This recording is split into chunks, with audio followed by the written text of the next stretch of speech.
হালিশহর আদর্শ বিদ্যাপীঠের ইংরেজির শিক্ষক, নাকি শিক্ষক ছিলেন বলবো, যোগ্য হওয়া সত্ত্বেও চাকরি হারিয়ে আজ অন্যদের মতো আক্ষরিক অর্থেই সল্টলেকের রাস্তায় এসে বসেছেন। আজ মুখ্যমন্ত্রী জানিয়ে দিয়েছেন যে পরীক্ষায় বসা ছাড়া এই মুহূর্তে আন্দোলনকারীদের সামনে কোনো বিকল্প নেই। রিভিউ পিটিশনে সাড়া মিললে অন্য পথ খুলে যাবে। প্রতিক্রিয়া জেনে নেব চিন্ময় মণ্ডলের কাছ থেকে। চিন্ময়, শুভ সন্ধ্যা সকলকে। কিন্তু আমরা আজকে হতাশার অন্ধকারে নিমজ্জিত। যোগ্য ও বৈধদের চাকরি গেল প্রাতিষ্ঠানিক দুর্নীতির ফাঁদে, বিচারের বাণীও আজ নীরবে নিভৃতে কাঁদে। দেখুন, আমরা এই যে যারা আজকে যোগ্য চাকরিহারা বলে রাস্তায় আন্দোলন করছি, সকলেই একদিন শিক্ষক হওয়ার স্বপ্ন দেখেছিলাম। স্বপ্নটা অবাঞ্ছিত কিছু ছিল না। আমরা এই ছোট ছোট বাচ্চা ছেলে মেয়েদের পড়াতে খুব ভালোবাসতাম। আমরা চেয়েছিলাম যারা বিভিন্নভাবে কম্পিটিটিভ এক্সাম দিয়ে আজকে সরকারি চাকরির জন্য প্রিপারেশান নেয়, তারা এই শিক্ষক হবার পেশায় নিযুক্ত হওয়ার জন্যই কঠোর পরিশ্রম করেছিল। হ্যাঁ, বলতে পারেন আপনারা যে অনেকেই তো পরিশ্রম করেনি, টাকা দিয়ে চাকরিটা পেয়েছিল। অবশ্যই সেটা আমরা জানি। কিন্তু আমরা যারা এই স্বপ্নটা দেখেছিলাম যে একদিন শিক্ষক হয়ে আমরা সমাজ গড়ব, এই যে একটা দুর্নীতি, একটা সবসময় একটা নিরাপরাধ একটা আশ্রয়ে সকলে রয়েছে, একটা অন্ধকার সমাজ, সেটাকে পরিবর্তন করব, সেই জায়গাটায় আমরাও কিন্তু সেই অন্ধকারের মধ্যেই আমাকে ঠেলে দিল। আমরা পারলাম না, আমাদেরকেই ডুবিয়ে দিল হতাশার অন্ধকারে। স্বপ্ন দেখাটাই কি আমাদের ভুল ছিল? আমরা কি শিক্ষক হওয়ার জন্য আজকে এসেছিলাম, আর সেই জায়গা থেকেই আমাদেরকে আবার তাড়িয়ে দিল যে না, সেই উদয়নের পাঠশালার মতো শিক্ষিত হওয়ার কোনো দরকার নেই, তোমরা পড়াশোনা ছাড়াই থাকো, কারণ অশিক্ষার অন্ধকারে থাকলেই হয়তো অনেকের লাভ। আজকে বলুন তো, আমরা চাকরিটা কি এমনি এমনি পেয়েছিলাম? অনেকেই হয়তো জানেন না। যখন 2018 সাল থেকে 19 সাল আমরা এই চাকরির জন্য প্রতিটা পদক্ষেপেই লড়াই করেছি। রাস্তার আন্দোলন তীব্র থেকে তীব্রতর হয়ে উঠেছিল, কারণ দিনের পর দিন না রেজাল্ট পাবলিশ হচ্ছিল, রেজাল্ট পাবলিকেশনের পর ইন্টারভিউ নিতে দেরি, তারপরে একের পর এক কাউন্সিলিং, সেই কাউন্সিলিংয়েও ডিলে। কেন ডিলে? না করতে পারবো না। কখনো এক ডিপার্টমেন্ট, বিকাশ ভবন, শিক্ষা দপ্তর কখনো ঠেলে দিচ্ছে এসএসসি অটোনোমাস বডি, তোমরা এসএসসির কাছে যাও। এসএসসি চেয়ারম্যান বলছেন বিকাশ ভবন অর্ডার দিলে হবে। একবার এই ডিপার্টমেন্ট থেকে ওই ডিপার্টমেন্ট, এই করে একের পর এক ডিলে করে আজকে শুনতে হচ্ছে প্যানেল এক্সপায়ারির গল্প। 1 বছর হয়ে গেছে। কে করেছিল এই ডিলেটা? আজকে ডিপার্টমেন্ট যদি ডিলে না করতো, তাহলে এই 1 বছরের গল্পটাও কি আসতো? আজকে ভাবুন তো, যারা চাকরিগুলো হারালাম, কার দোষ ছিল? সুপ্রিম কোর্ট, হাইকোর্ট সবাই রায় দিচ্ছে দুর্নীতি হয়েছে। আমরাও চোখে দেখতে পাচ্ছি, একদম দিনের আলোর মতো পরিষ্কার দুর্নীতি হয়েছে। কিন্তু দুর্নীতির দায়টা কাদের? কারা এই দুর্নীতিটা করলো, আর তার দায়টা পড়ছে আমাদের ঘাড়ে? আমরা কি সেটা নিতে পারি? কখনোই নয়। আজকে সুপ্রিম কোর্ট বলছে প্রাতিষ্ঠানিক দুর্নীতি। প্রতিষ্ঠানগুলো কি কি ছিল? এসএসসি, শিক্ষা দপ্তর, পর্ষদ, আর আমরা বলতে পারি অবশ্যই রাজ্য সরকারের সেই সমস্ত মন্ত্রীরা যারা আজকে জেলে রয়েছে। তাহলে এই দুর্নীতির দায় আমরা নিতে পারি না। দুর্নীতির দায় এড়াতে পারে না কোনো সরকার, দুর্নীতির দায় এড়াতে পারে না কমিশন। কেউ বলতে পারে না আমি সেই সময় চেয়ারম্যান ছিলাম না, আমি সেই সময় মন্ত্রী ছিলাম না। দায়টা তো নিতে হবে, কারণ আজকে আমরা রাস্তায় দিন যাপন করছি, দিনের পর দিন রাস্তায় দিন যাপন করছি। কিসের জন্য? ইচ্ছা করে? স্বপ্ন ছিল কি রাস্তায় দিন যাপন করার? স্বপ্ন ছিল তো শিক্ষক হবার, স্বপ্ন ছিল তো পড়ানোর। রাস্তায় থাকতে হবে কেন? এই কথার উত্তর কি পাবো আমরা? জানি না।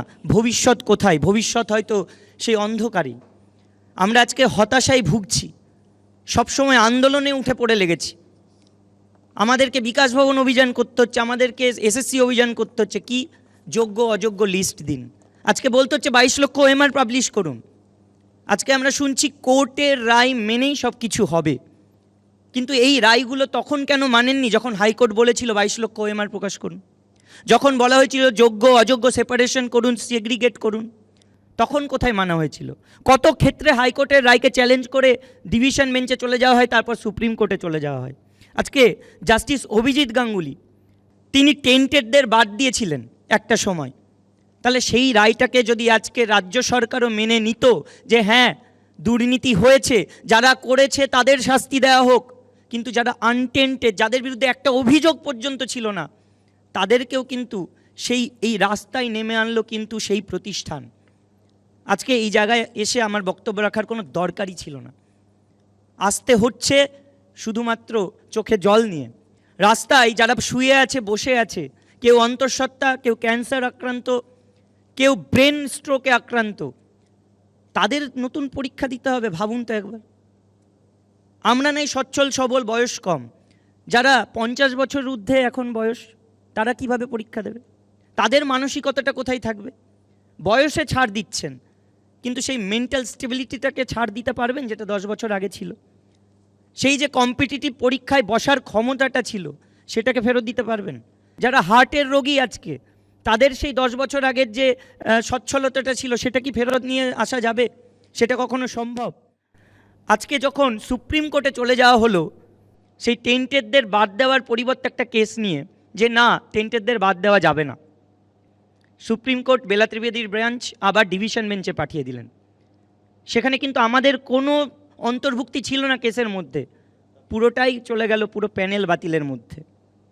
আজকে আমরা দেখলাম যে এই সুপ্রিম কোর্টে যখন জাস্টিস চন্দ্রচূড় ছিলেন, তিনি বললেন যে যোগ্য আর অযোগ্য যদি সেগ্রিগেট করা যায়, তাহলে কোনোভাবেই সকলকে চাকরি থেকে বিতাড়িত করা যায় না।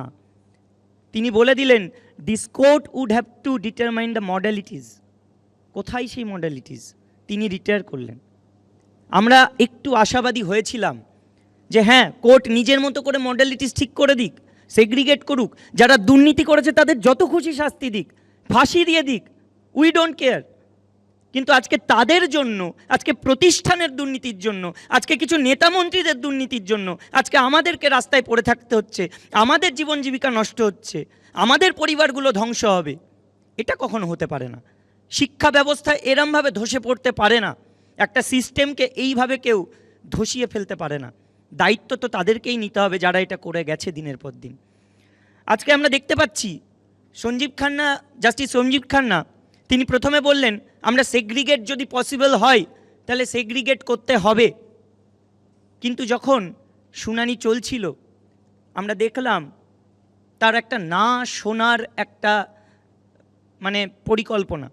আমি বলতে বাধ্য হচ্ছি, আমরা শুনেছি দেশের বিচার ব্যবস্থার বিরুদ্ধে কিছু বলা যায় না, কিন্তু যখন আমার স্বার্থে আঘাত লাগবে, আমার সাংবিধানিক অধিকার ক্ষুণ্ণ হবে, তখন আমার এই গণতান্ত্রিক অধিকার আছে যে বিচার আমি পারছি না তার বিরুদ্ধে বলা। আজকে দেশের সুপ্রিম কোর্ট পর্যন্ত আমার বিচার দিতে পারছে না। কিভাবে আমাকে বিতাড়িত করা হচ্ছে? না, এদেরকে specifically not found to be tainted, খুঁজে পাইনি তাই আমাকে বাদ দিয়ে দিল। এটা কখনো হতে পারে? দেশের বিচার ব্যবস্থা কখনো বলতে পারে যে আমি খুঁজে পেলাম না তাই তাকে শাস্তি দিয়ে দিলাম? খুঁজে বার করুন, প্রমাণ করুন, 1000 বার ভেরিফিকেশন করুন, 1000 বার সিবিআই তদন্ত করুন, কিন্তু আমার বিরুদ্ধে একটা অভিযোগ, একটা প্রমাণ নেই, আপনি বলছেন খুঁজে পেলাম না তাই আপনার চাকরি বাতিল। এটা দেশের বিচার ব্যবস্থা? আমরা এই বিচার আর কোথায় পাবো? আমরা তো বিচার ব্যবস্থার কাছেই যাই, বিচারকের কাছেই যাই যে আমাদের অধিকারটা যাতে ক্ষুণ্ণ না হয়, সঠিক বিচারটা পাই। আমরা খুবই হতাশ। আমরা দেখলাম আজকে হাইকোর্ট নির্দেশ দিল যখন সিবিআই তদন্ত করার, যারা আমাদের বিপক্ষ আইনজ্ঞরা ছিলেন, লয়ার্সরা ছিলেন, তারা হাইকোর্টে অ্যাপিল করলেন সিবিআই তদন্ত করা হোক। আর যখন সেই সিবিআই পুরো তদন্ত কমপ্লিট করে আজকে চার্জশিট জমা দিল, তখন সেই সিবিআই তদন্তটাকে কেউ মানছে না। কি দরকার ছিল তাহলে তদন্ত করার? আজকে বিরোধী লয়াররা বললেন যে হাইকোর্টে সিবিআই তদন্ত হোক, দেশের হাইকোর্ট বলল সিবিআই তদন্ত হোক, আর সেই রিপোর্টটাকে এখন অমান্য করছেন। তাহলে সেই সিবিআই অথরিটিটাকে রাখার কি দরকার? আপনাদের সেই অর্ডারটা দেওয়ারই কি দরকার ছিল যদি তার রিপোর্টটাকে আপনি চার্জশিটটাকে না মানেন? আজকে জাস্টিস বাগের যে রিপোর্ট, যে কমিটি গঠন করা হয়েছিল, তার রিপোর্ট আমরা পেয়েছি, সেখানেও বলা হয়েছে টেন্টেডদের সংখ্যা আর আনটেন্টেড কারা। আপনারা তার যে রিপোর্ট সেটাকেও মান্যতা দিলেন না। এটাই বিচার ব্যবস্থা? সত্যিই হতাশ যে দেশের বিচার ব্যবস্থা নিজেই ঠিক করতে পারছে না। আজকে তো তাহলে বিচার ব্যবস্থাকেই ঠিক করতে হতো কারা টেন্টেড কারা আনটেন্টেড। মেন দায়িত্বটা দেখুন, আজকে রাজ্য সরকারি দুর্নীতি, সেটা হচ্ছে প্রথম যেটা সরকার তার দুর্নীতি করলো, কমিশন দুর্নীতি করলো, পর্ষদ দুর্নীতি করলো, শাস্তি তাদের হওয়া উচিত, তাদেরকে ঘাড় ধাক্কা ধরে বার করে দেওয়া উচিত, জেলে ভরা উচিত, পচিয়ে মারা উচিত। আজকে তাদের জন্য আমাদের জীবন নষ্ট হচ্ছে, আর যার কাছে আমি বিচার চাইতে যাচ্ছি সেও আমাকে বিচার দিচ্ছে না। আমরা কোথায় যাব বলুন? আজকে আমরা দেখছি বিভিন্নভাবে আমরা পলিটিক্সের শিকার, আমরা যেন আজকে ভোট ব্যাংক হয়ে যাচ্ছি কোথাও গিয়ে, এটা আমাদের মনে হচ্ছে। সত্যি বলতে মানে এ পক্ষ ও পক্ষ রাজনীতি এগুলো করার জন্য তো আমরা আসিনি, আমরা এসেছি আমাদের যে ন্যায় বিচারটা পাওয়ার জন্য, যোগ্যরা যাতে তাদের সসম্মানে স্কুলে ফিরে যেতে পারে, তাদের স্বপ্নটাকে বজায় রেখে যেন শিক্ষকতা করতে পারে।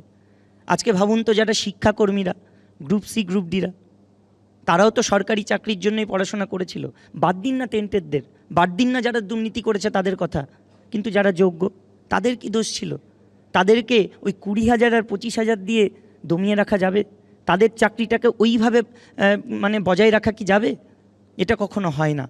চাকরিতে পুনর্বহাল করতেই হবে, সমস্ত দায়িত্ব রাজ্য সরকার, কমিশন, পর্ষদকে নিতে হবে। কিভাবে করবেন, কোন পদ্ধতি করবেন, আইনি লড়াইয়ে করবেন, সেটা আপনাদের ব্যাপার, আমরা কিছু জানতে চাই না। আমাদের চাকরি যেমন ছিল তেমন থাকতে হবে এবং সসম্মানে থাকতে হবে। আমরা দেখেছি, আমরা বারবার প্রেসিডেন্টের কাছে গেছি, প্রধানমন্ত্রীর কাছে যাওয়ার চেষ্টা করেছি। আজকে রাহুল গান্ধী তিনি আমাদের হয়ে প্রথম এমপি হয়ে রাষ্ট্রপতির কাছে চিঠি দিয়েছিলেন যে এদের বিষয়টা ভেবে দেখা হোক। আমাদের বাংলার এমপিরা কোথায়? তাদেরকে এতবার বললাম, আমরা অনুরোধ করেছি যে আপনারা আমাদের হয়ে রাষ্ট্রপতির কাছে বলুন, কথা বলুন, জানান, আমাদের বিষয়টা তুলে ধরুন। আর ভাবুন তো, আজকের শিক্ষা ব্যবস্থা, এই যে নতুন প্রজন্ম যারা চাকরির পরীক্ষার জন্য প্রিপারেশন নিচ্ছে, আমাদের রাজ্যে কোনো নিয়োগ নেই। দিনের পর দিন যদি এই দুর্নীতি হয়ে যায়, স্বচ্ছ নিয়োগের জন্য পড়াশোনাটা করবে কি করে? প্রতিটা শূন্য পদে, কেউ যেন বলেছিল দুর্গাপুজো নাকি প্রতি বছর নিয়োগ হবে। অবশ্যই দুর্গাপুজো, ঈদ, ক্রিসমাসের মতো প্রতি বছর নিয়োগ হওয়া উচিত, এমনকি সেমিস্টার সিস্টেমে নিয়োগ হওয়া উচিত। এত শূন্য পদ, প্রতিটা শূন্য পদে স্বচ্ছভাবে নিয়োগ পাওয়া উচিত। একটা ছেলে মেয়ে সে পড়াশোনা করছে, 1 বছর পেল না, তার তো আশা থাকবে পরের বছর আমি চাকরিটা পাই।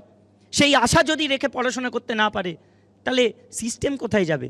সবাই বেকারত্বের যন্ত্রণাটা বোঝে কি? সরকার বা এই সমস্ত প্রতিষ্ঠান, তাদের তো বোঝা উচিত যে বেকারত্বের যন্ত্রণাটা সব থেকে বড় যন্ত্রণা। আর এই শিক্ষা ব্যবস্থা, এটাকে পুনরুদ্ধার করা খুব দরকার। আমাদের যারা ভবিষ্যৎ প্রজন্ম, তারা সঠিক শিক্ষা থেকে বঞ্চিত হবে নাকি? স্কুলগুলো বন্ধ হয়ে যাচ্ছে, প্রাইভেটাইজেশন হওয়ার পথে। আমাদের এগুলো দেখতে হবে। আমাদের অবশ্যই দেখতে হবে যে কিভাবে এই শিক্ষা ব্যবস্থাটাকে, এই সমাজটাকে নতুনভাবে গড়া যায়। সকলে মিলে এই সিস্টেমটাকে বাঁচানোর কথা ভাবতে হবে। নতুন পরীক্ষার কথা মুখ্যমন্ত্রী আজকে ঘোষণা করেছেন, খুব খুশি মনে হচ্ছেন। আমরা ভাবুন তো, আজকে 10টা বছর পেরিয়ে এসেছি, পড়াশোনা সেই তখনকার দিনের কম্পিটিটিভ এক্সামের জন্য, আর আজকে নতুনদের সঙ্গে আমাদের কি সেই জায়গাটা থাকবে? হ্যাঁ, অবশ্যই আমি পেতে পারি, আরও একজন পেতে পারে, কিন্তু একজনও যদি বঞ্চিত হয় যারা যোগ্য তাদের মধ্যে, তার দায় কে নেবে? কতজন পারবে বলুন তো? এটা কখনো সম্ভব? স্কুলের পড়াশোনা 8 থেকে 12, 5 থেকে 12 পড়ানোটা আলাদা, আর কম্পিটিটিভ পড়া, দুটো জিনিস সম্পূর্ণ আলাদা। আমরা নতুন পরীক্ষা কেন দেব? যোগ্য তো, যোগ্য হয়ে নতুন পরীক্ষা দেওয়ার কোনো মানে হয় না। আমরা চাই আমরা যেন ন্যায় বিচার পাই, শিক্ষা ব্যবস্থাটাকে যেন পুনরুদ্ধার করা যায়, যেটা পিছলে পড়ে গেছে, হাত ধরে টেনে তোলা আসা দরকার। আমরা চাইব যেন একটা সিস্টেম তৈরি হয় যেখানে সকলেই যোগ্য বিচার পায় এবং সকল কাজ, ভালোটা ভালো আর খারাপকে খারাপ বলার ক্ষমতা সকলে রাখেন। ধন্যবাদ।